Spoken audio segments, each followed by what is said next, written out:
challenges I have encountered from the beginning leading up to the position I hold today.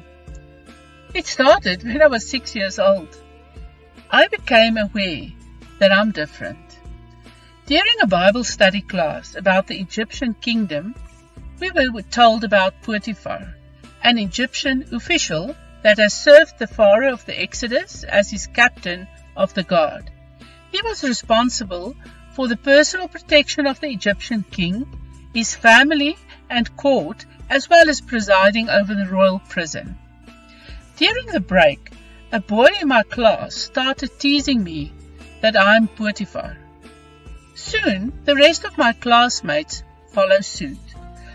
I was rather upset because Potiphar was a man and he was not the king. Still upset, I went home and told my father about the incident. He sat me down and said, "Elmie, I want you to know you will never go through life unseen. You are different. In this life, women are not recognized for top positions, but rather as servants of those at the top." There and then, I decided that I will not conform.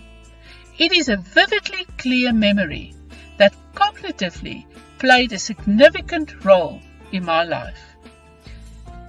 In the late 80s, 20-odd years later, I was the first woman appointed as a senior management advisor in a consulting division.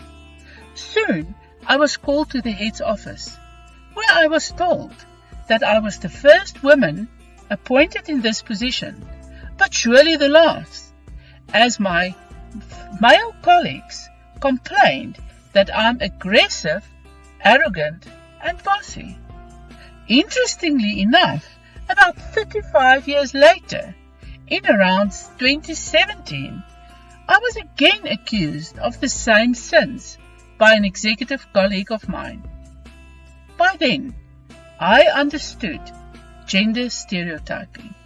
Although gender stereotypes vary across cultures, they typically demand for men to be dominant, competitive, and assertive, and for women to be submissive, warm, and nurturing.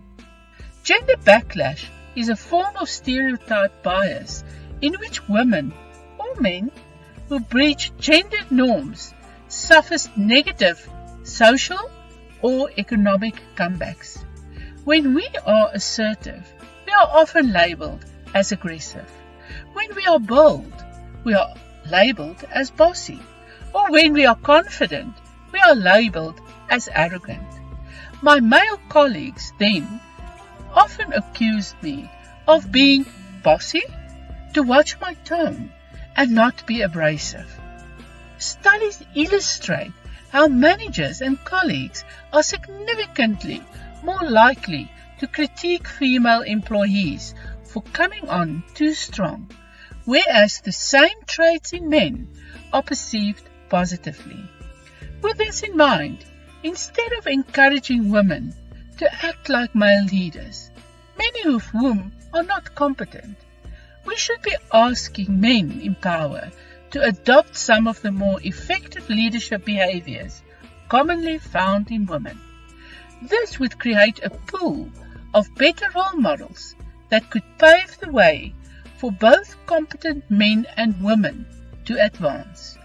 Brené Brown says women are far better in being daring leaders by embracing their vulnerability, living their core values, braving trust, and developing resilience.